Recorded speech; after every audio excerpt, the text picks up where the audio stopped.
ये भारत का वो कुंड है जहां भगवान परशुराम ने अपनी मां की हत्या करने के बाद अपने हाथ से चिपकी हुई कुल्हाड़ी से मुक्ति पाई थी।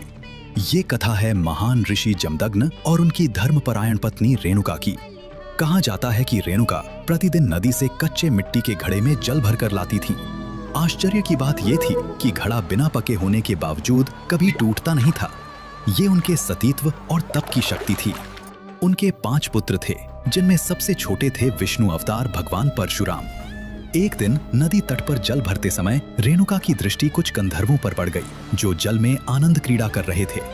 वो दृश्य क्षणिक था, लेकिन उसी एक पल में उनका मन डगमगा गया और उसी क्षण जिस शक्ति से घड़ा सुरक्षित था वो टूट गई।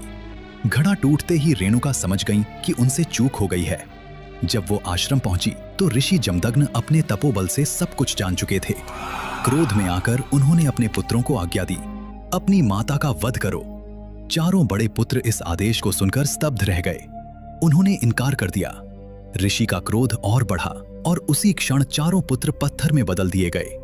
अब केवल एक पुत्र शेष था, परशुराम।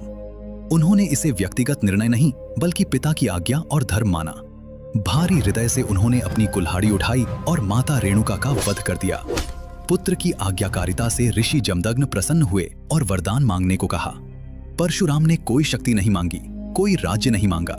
उन्होंने कहा, मेरी माता को पुनः जीवित कर दीजिए और मेरे पत्थर बने भाइयों को भी मुक्त कर दीजिए। क्षण भर में सब कुछ वैसा ही हो गया जैसे कुछ हुआ ही न हो, लेकिन कर्म का लेखा अब भी शेष था। मातृवध का पाप उस कुल्हाड़ी से चिपक चुका था और वो परशुराम के हाथ से अलग ही नहीं हो रही थी। उन्होंने अनेक तीर्थों की यात्रा की, लेकिन कहीं भी उस पाप से मुक्ति नहीं मिली। अंततः वे पहुंचे पूर्वी हिमालय में लोहित नदी के तट पर। जैसे ही उन्होंने उस जल को स्पर्श किया, एक अद्भुत चमत्कार हुआ।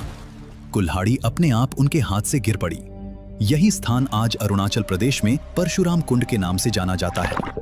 आज भी हर वर्ष मकर संक्रांति पर हजारों श्रद्धालु यहाँ स्नान करते हैं, इस विश्वास के साथ कि जैसे इस कुंड ने भगवान परशुराम को पाप मुक्त किया, वैसे ही उनके जीवन के दोष भी यहाँ धुल जाते हैं। यदि आप भगवान परशुराम के भक्त हैं तो कमेंट में जरूर लिखें, जय परशुराम।